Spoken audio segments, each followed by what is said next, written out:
We all tend to acknowledge all the influence that others have on our own life, parents, coaches, teachers, whoever it is, but yet we fail to look in the mirror and think that I could actually be having that same impact on others throughout a day, that I could be really creating these ripples that go well beyond my awareness or understanding.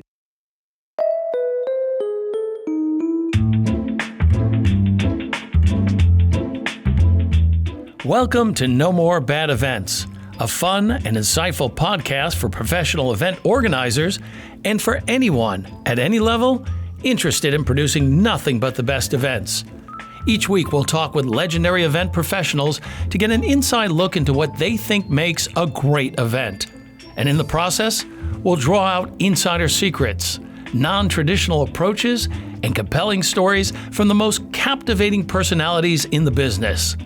No More Bad Events is produced and presented by eSpeakers, the most trusted online platform for the best keynote speakers in the world. And I'm your host, Scott Bloom, comedian, event MC, and now your podcast host.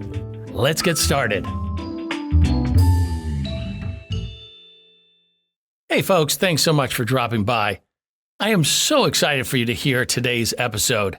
I'm going to go out on a limb here and make this prediction right now. I think this is going to be the most listened to episode in the history of No More Bad Events. And coincidentally, it's being released on our 2-year anniversary. That's right, the little event podcast that could is celebrating 2 years. And I couldn't be happier that one of my closest friends in the industry will be my guest for this milestone moment. So let me tell you a little bit about today's show. As you probably already know, No More Bad Events is all about providing you with the insights and stories of event professionals as it concerns ensuring nothing but the best events. Sometimes that's creative, sometimes it's technical, sometimes it's organizational, and sometimes it's all about the talent. And in this case, I have incredible talent on board whose impact creates ripple effects within our industry and outside of it. I'm talking about my good buddy, Jeff Civillico. I'm telling you, there's no one like him. In my opinion, he's one of a kind. He's an Emcee, a Keynote, a philanthropist, and now a Tedx speaker. And no matter which role he's taking on, the subject matter remains steady. It's about influencing and taking action. And he does that every time and with such passion, vim, and vigor. It's absolutely mind-blowing. Today we'll chat about the genesis of his TEDx talk, about his nonprofit win-win charity and how that has segued into CSR team-building activities at events, and we'll also talk about his latest venture, Laughter Without Borders. And while all of this on the surface might seem discordant, believe me, the content contains a common thread that all leads to the ripple effect it has on human interactions. No matter the platform or overarching topic, the message urges everyone to recognize and embrace their capability to positively impact others. Because, as we'll learn, even the smallest acts of kindness and empathy can create monumental changes. And he makes a big deal of this when he's speaking at corporate events, which always seem to translate into the greatest memorable experiences, bar none. It's such good stuff, and Jeff is just amazing. His stories are amazing, and the impact he's had on our world is amazing. So let's do this. Here's my conversation with my good friend, Hall of Fame speaker, Jeff Civillico. So you do a lot of things. You're an MC, a Keynote, you're an entertainer, you're a philanthropist, you do a whole bunch of things. And then just recently, and I haven't even listed everything else, it's exhausting talking about all the things you do, but you just recently had a TED Talk, a TEDx talk, right? It was Thanks called for dropping the X, by the way. It sounds a lot better. Just maybe kind of cough or there can be an audio hiccup there. So yeah, it's a TED talk. Yeah. Well, I was actually going to call you. Do I say TED Talk or TEDx Talk? But you wrote down TEDx Talk. This. Todd, you'll appreciate this. I'm standing in front of the picture, the big sign, the TEDx produced sign. You stood in front of the X. And I sit down and just put realize this is not a video, but right. I sit down and put my leg up, just casually to block out the X. It was definitely a speaker joke. Only speakers would think that's funny or even get that. anything with TED connected is impressive. So your TED Talk is called How to Be an Everyday Influencer. I just went online. It's under a week while we're recording it. It came out around 6 days ago. It's got 37,000 views. How did this whole TED Talk come about? Well, thanks, man. First off, before we get into that, I have to just say how awesome this is. And I don't know about you, but I consider you one of my closest and dearest friends in the industry. And you're one of those guys that we're both doing our own thing, personally, professionally, have a million things going on. And then we pick right back up when we see each other, and it's like old times. So we were joking. Here. Yeah, man, we were joking before we hit record that we have to schedule a podcast just to catch up, just to have a 30, 40 minutes to catch up. So it's really, really awesome to be here. And I will say personally, I'll go rogue here. You have been such an inspiration to me my entire career, especially early on. You really defined in my mind what this could be, right? Because I had juggling, but I'm not a juggler. I never wanted to be defined by that. And I would see you using your comedy in such a way to bring people together and to just own the stage and work the room in these massive events. So I remember thinking, that's what I want to do. I want to be like that guy. And so it's been such a joy to watch you just continue to thrive now with your comedic keynotes, hosting this podcast. Like everybody knows you're the guy. It's like, oh, Scott Bloom.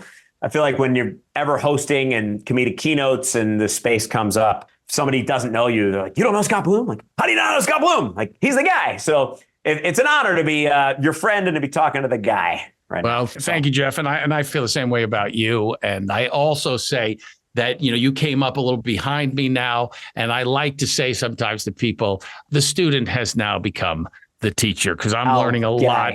No, I'm learning a lot from you. You keep on. We're going to cut all this out. This is way too sappy. This is just It is way too sappy. Okay, let's get to your TED Talk. How did that come about? And I left the X off on this time around. Well, I'll answer this two ways. So there's kind of the story of how did it come about, and then there's the more practical, how did you actually get it? So the story behind it is that Peter Panic, the street performer who chose me to be a volunteer, has always been a critical part of my story. This street performer who chose me to be a volunteer when I was a kid, way back in the day, I circled back with him. I reconnected. We had this really special conversation. I invited him out to Vegas for my final show. He performed on stage. It was just this awesome, awesome moment in my life. And I was able to capture it on video, which I'm so happy about. And this story kind of organically happened because I would be sharing the story of Peter in my real shows. And I'd be sitting backstage and I would be watching the clip, and I would notice that I flew the guy out to Vegas to say, you changed my life. And the first thing he does on stage is say, I didn't really do anything. How about a hand for Jeff's parents? I'm like, man, he just deferred. Like, I set him up and he just was like, nah, I didn't do anything. It was Jeff's parents. And then he went on to say, I'm just a juggler. Like, I picked a kid to be a volunteer. Like, not all kids become Jeff. Right. And he was trying to give me some love in that moment of my last show. I knew that he was trying to build me up. But I thought, man, he actually denies his own influence 3 times. I make a joke that, Peter denies 3 times. Right. We've heard that somewhere before. Yeah, somewhere. Something about, just missing the rooster. But he says that. And I'm thinking, man, this is crazy, because he says, it wasn't me, it was his parents. And then he says, I'm just a juggler. Like, talk about a minimizing label. I'm the juggler. I'm just the juggler. I didn't do anything, right? He's just taking himself down. And then he's saying, I pick a lot of kids. Not all those kids become Jeff. Like, it was just luck, right? He was kind of not owning that influence. And I thought that we all do that all the time. So I would share this video at all these shows, and I kept thinking, man, like, that's what I want to talk about. I want to talk about that, because that to me is extremely interesting. Because here you have a guy who clearly was emotionally affected by me telling him how much he influenced my life, as evidenced by the phone call. He picked up the phone, we had the conversation, he was moved, and it was a moment, right? He didn't say, hey, thanks, you're the 10th kid who's called me today, Jeff. Appreciate it, right? Like, obviously, he had never framed his own experience, his own life experience in that way. And when he was forced to, it was uncomfortable for him. Because think about how many shows Peter was doing every day for years. Think about how many people he was having a positive influence on. Now, obviously, the juggler picking me, I become the juggler, right? There's a really cool juxtaposition there. It's a cool story, and it kind of smacks you in the face, right? It's like a Hallmark movie, The Boy Who Learned to Juggle, right? But like that to me is a really interesting, powerful story, because I think we all do that. We all tend to acknowledge all the influence that others have on our own life, parents, coaches, teachers, whoever it is, but yet we fail to look in the mirror and think that I could actually be having that same impact on others throughout a day, that I could be really creating these ripples that go well beyond my awareness or understanding. So I always kind of knew, like, that's a TED Talk in my mind, right? I'm like, that's right. Because that's right. TED is supposed to be at least one idea that obviously you fill in with context and story and everything, but it's really exploring one idea. And that to me was a really interesting idea that I could back up with a really cool personal story that kind of comes full circle. So that's the genesis of the creative side of the story, that it's a big part of my keynote talk as well. And I always kind of had that, I call it like a signature story. That signature story of Peter Panic is a big part of my show and my keynote. So I needed to TEDify it, which is to shorten it, tighten it, and really pull out that one point. And I connected with a company at the National Speaker Association conference. We were there, actually. I think we went to different luncheons. I remember this now. Mm-hmm. You and Johnny went to some, John D. Domenico, our buddy, you went to some other I think I went luncheon. to an AI. I might have went to an AI Yeah, workshop. with Terry Brock, I think. Right. And Debbie, my VP, and I, we said, let's go to this one about TED Talks with this company, Thought Leader. It was a sponsored luncheon. So Thought Leader is this company, and they help you through the process. So there's different tiers, different prices and everything, but you get a one-on-one person who really helps you not only craft your application, but also craft your talk. They match you up with a coach, and they really drill down and help you create a talk. So obviously, National Speaker Association is a target-rich environment for them, because you have all these speakers, many of whom want to do a TED Talk, and many of whom already have their big idea, so to speak, but they need help, quote unquote, TEDifying it. And I will say the coach that I worked with, Angela Bernard over there, she was phenomenal, because she loved my story, but she was able to pare away all the extra elements and really get down to what is the actual kernel here. And I think that's really important, to have the openness to work with coaches, to work with people who are good at this, to take the idea and just chisel down what are the important words here. Tim Gard is another one, by the way, a speaker. I work with Tim Gard on some coaching for my keynote. He's great with this as well. Pat Dwyer is another one. There's all these people out there who they all have their own careers as speakers, but some people are just better than others at being able to take someone else's story, paragraph, point, whatever it is, and really tighten it up and make it that much more effective. Yeah, I mean, that's all amazing. I mean, when we saw it, you sent it to them. We have a mastermind group that meets every so often. And when we all saw it, we were so impressed by it. And that was part of it, that it was tight. And the people you worked with obviously had an impact on you. And you're constantly talking in your keynote. You talked about it in the TED Talk, whether you really specifically mentioned these words, but it is that ripple effect of human interaction. So how do you believe individuals can harness their influence to create meaningful change in the world? Because that's what you're saying. You're saying, hey, you might not be what we know as a social influencer, but everyone you meet, you have an impact on. Absolutely. And I do overtly talk about ripples in my keynote, in my life. My logo is a reimagination of a ripple. That's where my logo comes from. Thank you. So I just believe we all have a platform, really, is what it comes down to. And we see all of these opportunities. If you choose to live like this, I choose to, I know you choose to, and many others in our field do. There's the stage platform, of course, which really hits the point home. But everything else is a platform as well. Personally, professionally, every opportunity you have as a mom, dad, brother, sibling, coach, teacher, friend, neighbor. And I think we all have the opportunity to create positive change, to create real lasting change. And when I do these keynotes now, I have people reflect on who's influenced them and why. I actually don't specify positive. Now, my story's positive, so most people share positive. But after all the positive ones come out, I always ask, does anyone have a negative story of influence? Is anyone here because of a negative influence in their life? And those are some really interesting ones, right? Talk about, I'm a nurse now because when I was giving birth, the nurse had awful bedside manner and I didn't want other people to have to go through that. Or I'm a teacher now and I was humiliated in front of the class and I never wanted that to happen and I wanted to make a difference. So I don't really care what motivates you, right? Whether it's positive or it's initially negative. I do think, obviously, you want that to turn positive or whatever kind of fuels you to do that. But I just think it's such an important way to live your life. It gives more meaning to every interaction that you have because you never really know who's watching. You never know what's important or what's going to last or what's going to create that ripple. It's going to set that person apart. What you're saying is a lot of these people, like you were saying with Peter, he had no idea he had that impact on you. I think part of this talk is to be aware that you're having an influence on everyone you meet. So you're really talking about having these human qualities of kindness, empathy, support, and you're getting people to be more aware, to be more in touch when they meet someone. They're going to be influencing them, whether they know it or not. And I think that's a great message.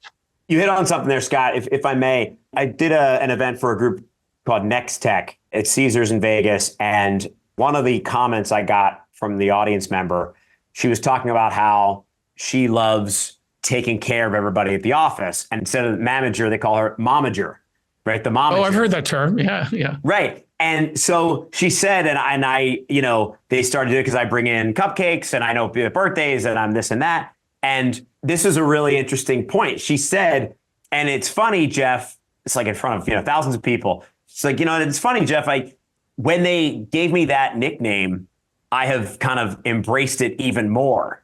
And I've become more of the momager. And I hit on that. I was like, yes, that's what I'm talking about. Because when you recognize and you are made aware of your influence, it causes you to do more. So in the corporate setting, when you think about if you have that reputation as being a great leader, who's someone who cares for their people and goes this or that, and everybody's kind of talking about you in that way, you live up to that, you own that, and you do even more. So I think that's also something that is going on here in oftentimes as well. I think it's worth mentioning. Yeah, what's interesting is because when we think of influencers or social influencers, yes, they are having an effect on people, let's say in the social media realm, but it really is about them. I mean, so influence is kind of an interesting thing because there's the power side, the ego side. Hey, look at all the control I have.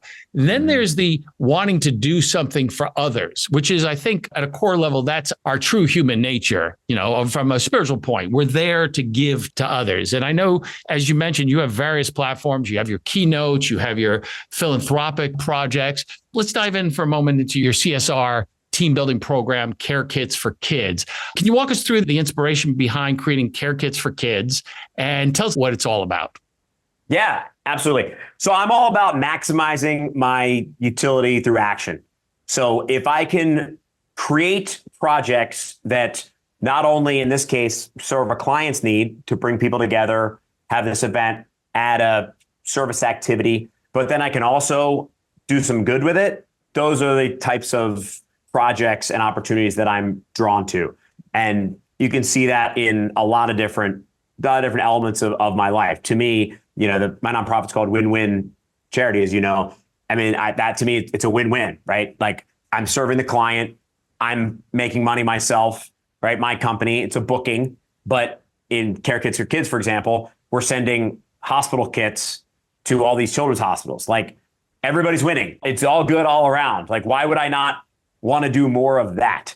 So I often try to create programs like that are not only business and financially rewarding, but that are fulfilling in a more holistic and spiritual side of things. So here's how Care Kits for Kids specifically came about. A lot of my corporate clients, they hire me year after year to host their events, just like I know they do with you. And many of them are familiar with my nonprofit, Win-Win Charity. We bring performers to children's hospitals. So there's often now, have you noticed, Scott, that there's often times this philanthropic give back service component to these multi-day conferences, right? Yeah. You know, the CSR programs, corporate social responsibility, and a lot of companies allot some time for that. Sometimes they don't. Right. Exactly. And so my clients kept coming to me and saying, hey, we've done the Build-A-Bikes, we've done, hygiene kits, we've done the ropes course, we've done all these different service activities, the soup kitchen or the visiting the senior care facility or whatever it is, saying we're looking for something new, a different kind of corporate social responsibility, team building activity. We noticed that you have your nonprofit. Could we do something to support your nonprofit? And I thought about it, and my nonprofit brings performers to children's hospitals in person and virtually. So it wasn't really conducive to like a large group corporate activity. But what it has done is given me relationships with children's hospitals nationwide. So when I thought about, is there something you could do? It's like, well, we could put together these care kits, these little boxes, pack them with love, and I could have the hospitals come by, and there could be that same kind of interaction, that connection where, like with Build-A-Bike, they have the kids come in and they give them the bikes. Here, we could have someone from the hospital come in and they could express their gratitude and appreciation that this organization wanted to do something for the local community and the hospital here.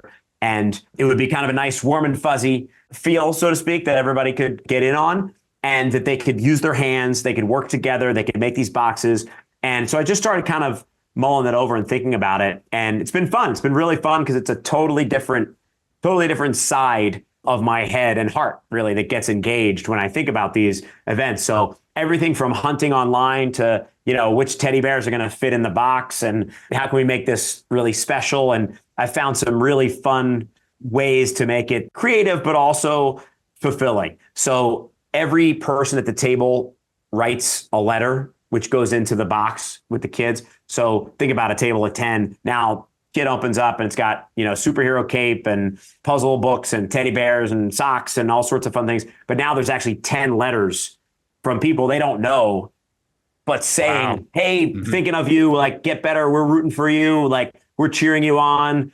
And it's so cool to be a part of that and to watch them having fun, but also reflecting a little bit. And man, some of those letters have been long. Some of them, it's like, feel better. It's great. But some are, hey, I spent months in the hospital as a kid. I had this disease, or like my child is saying, I know what you're going through, and it gets better, and keep your head up, and this, that. Like, you see these really powerful stories as well. So I just love it because it often works in the context of a multi-day Emcee booking.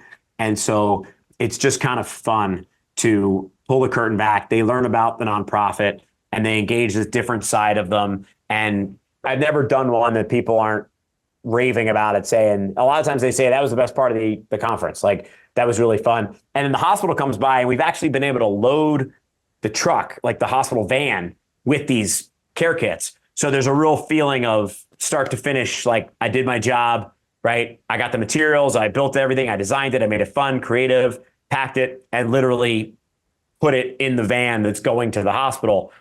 It's kind of a sense of ownership.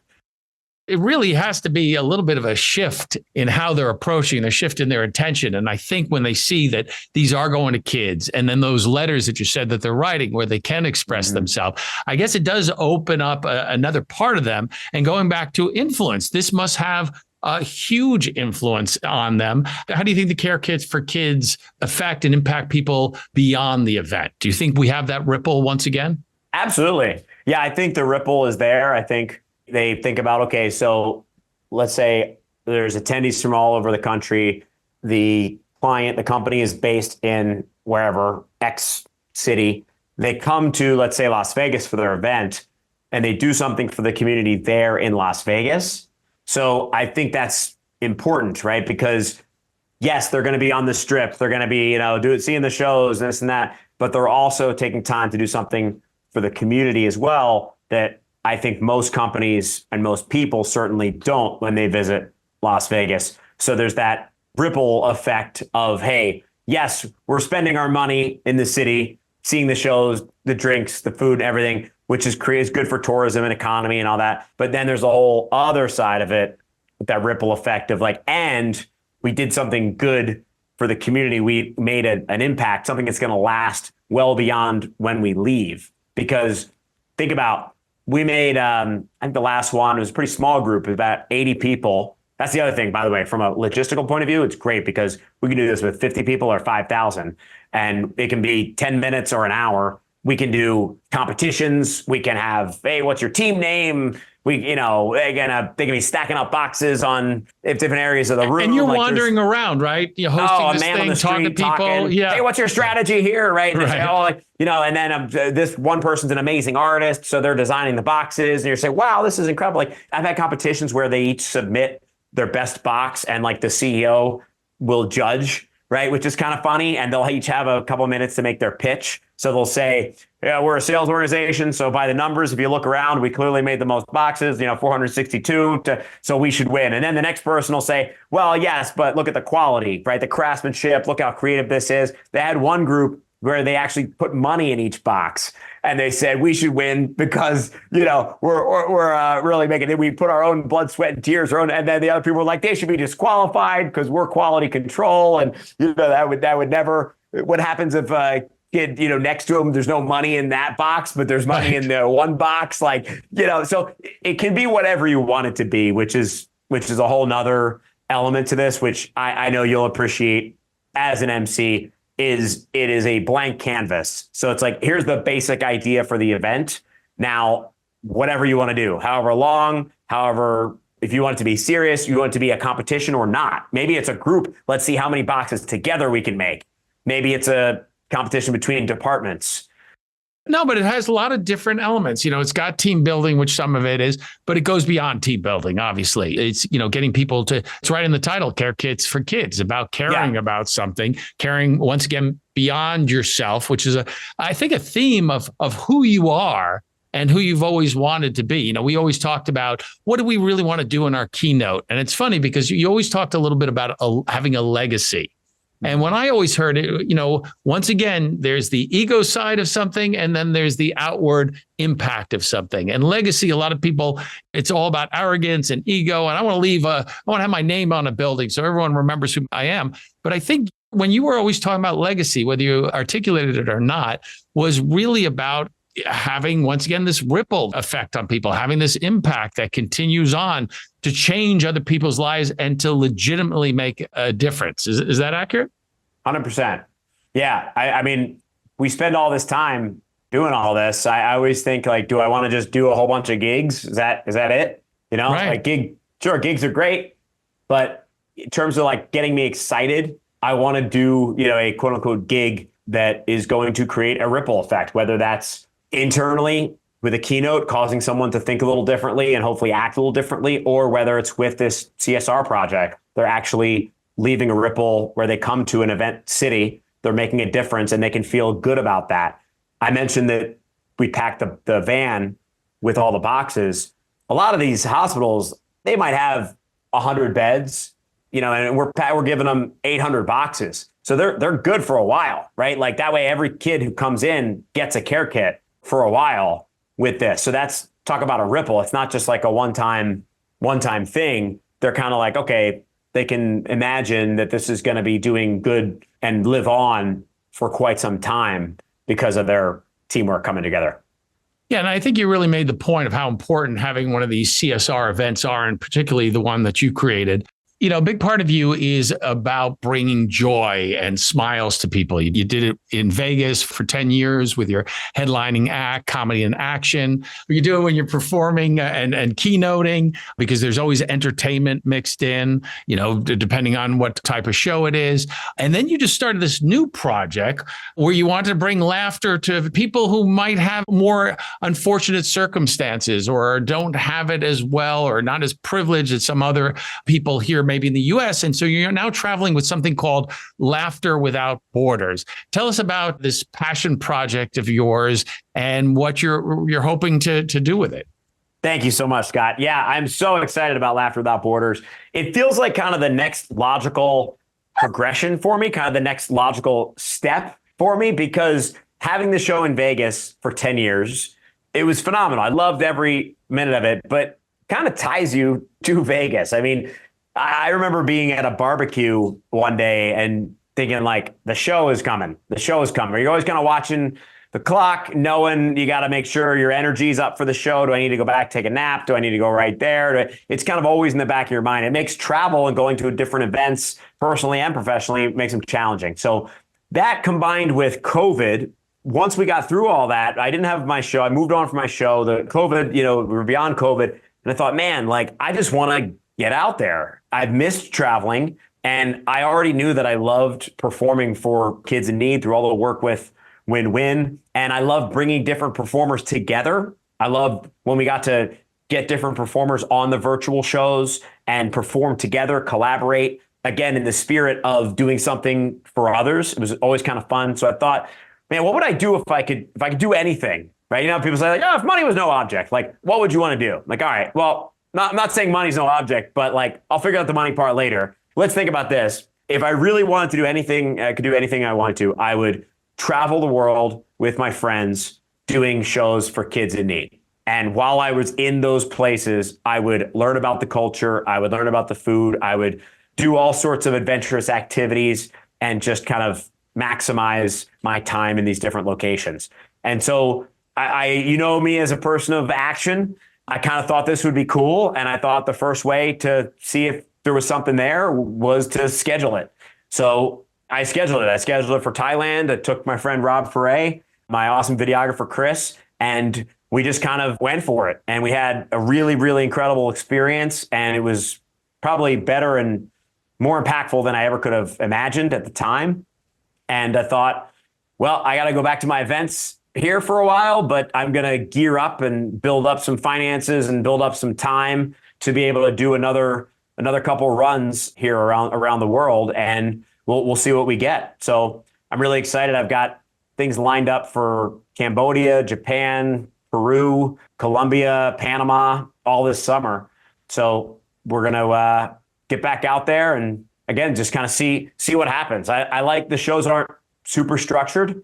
The charity show is kind of the excuse, so to speak, to go to the location. It's like, all right, this is a great cause. They're doing great work. Like, let's go. That's kind of the anchor. And then around that, we say, oh, and while we're in Cambodia, like, we could see Angkor Wat and we could do a ATV temple tour. And there's this really famous restaurant. Like, let's try to meet the chef and talk to them. Like, then kind of the show gets built around the charity show. So it's really, really, really exciting when I get some time on my calendar. I think, all right, I'm doing a trip here. And I just get to start Googling and looking around in my database, like, who do I know? Who can I ask about this? Like, let me just try to put together a fun itinerary of some things that would be great. And then you start talking to the nonprofit and you learn about their stories and you see, all right, who can I talk to here? Or maybe who can we follow and really learn their story of transformation and tell the story of this nonprofit through that character. And then maybe, he knows,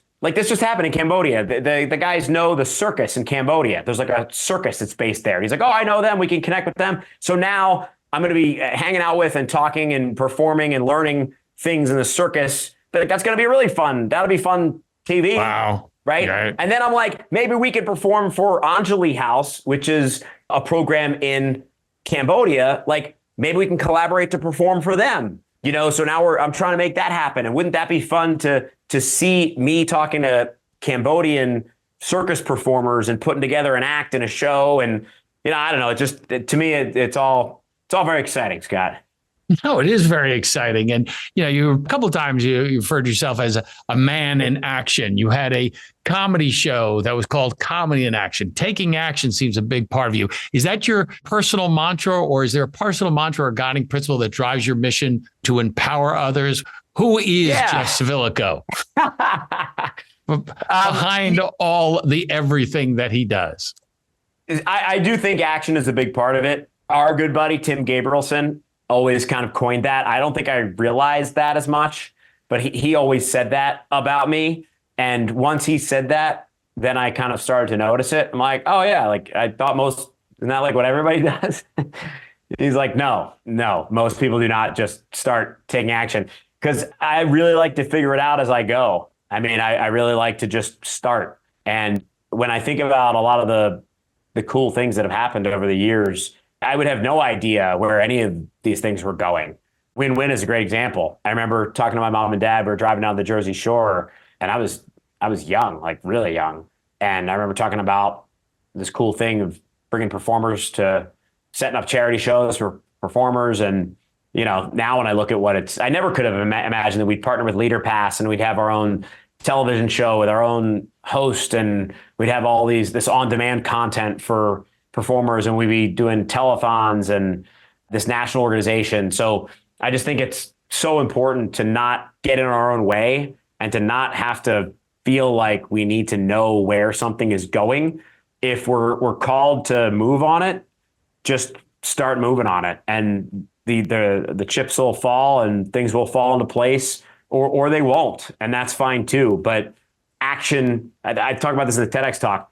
So like action is what creates influence. Intention doesn't create influence. So when you take action, you create influence, and then that influence causes you to take more action, and you can course correct and move. But there's just so many times where it's so easy just to think about, oh yeah, wouldn't that be cool? Like, it'd be cool to do this or that. It's like, well, let's do it. Like, do it on some level, on some scale, because it'll open the next door.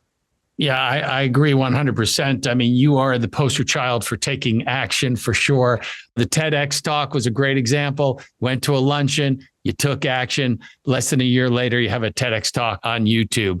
You were a kid in the Jersey Shore talking about, hey, I would love to do something, to help children and do something for them, maybe perform for them. I don't know where your headspace was there, but then you come up and create win-win charity. You wanted to travel. You wanted to maybe have a little impact outside of the US. You decided to do Laughter Without Borders. I was going to ask you, is there a big takeaway you want our listeners to walk away with today? Feed into that and give me one great takeaway that people could use, especially event professionals or anyone who's listening to this. Yeah, I would say probably two points come to mind when I think about the themes we've talked about today. One is that heart theme of putting your heart into it. And that's going to take your event, really talking now specifically to speakers and event professionals and everybody's. You can kind of tell when somebody's phoning it in, and you can tell when they're authentically excited and charged up about something.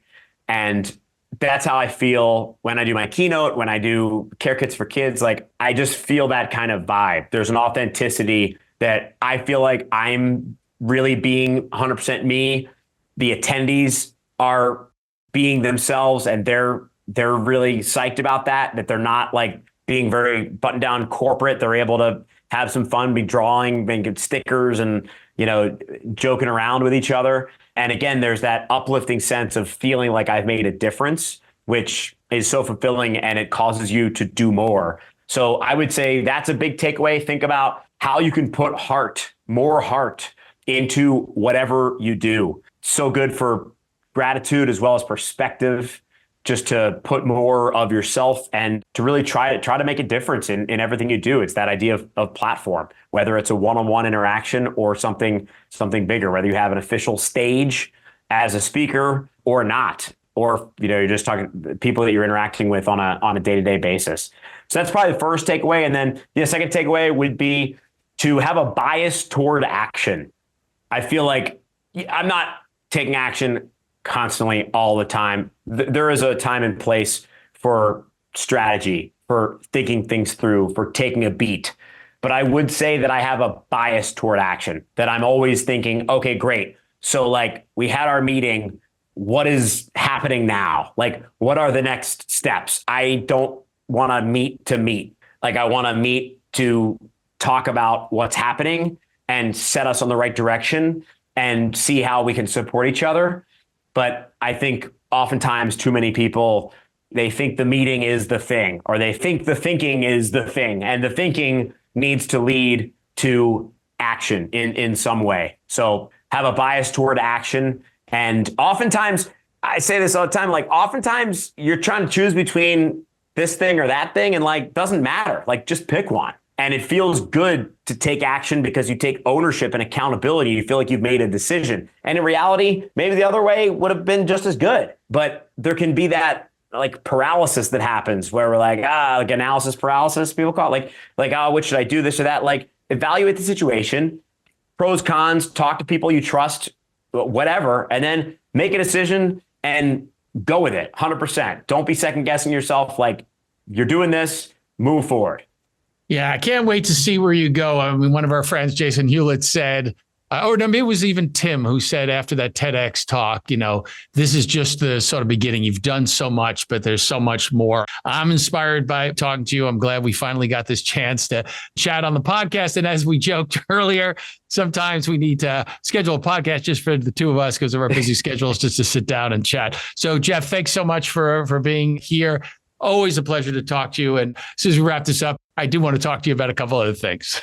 I do love you, buddy. I feel like I need to get my own podcast to have you on. Yes. So we can talk again in the next 6 months or so.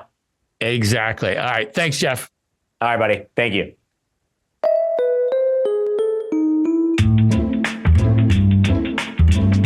That's it for now. Thanks once again to eSpeakers, the #1 way to find your next perfect speaker. With the deepest catalog of professionals available, you can be assured that the speaker you book will be the absolute best speaker based on your goals, bar none. I've been your host, Scott Bloom, professional MC and comedic keynote speaker. And of course, your connoisseur of connections. Oh, by the way, and if you're interested, you can book me for your next event on eSpeakers Marketplace at espeakers.com/marketplace. And if you like what you heard, subscribe on Apple, Spotify, or wherever you listen to your favorite shows. If you love what you heard, drop us a review and don't forget to share with your friends. Thanks so much for listening. Now go out and make your event a great one.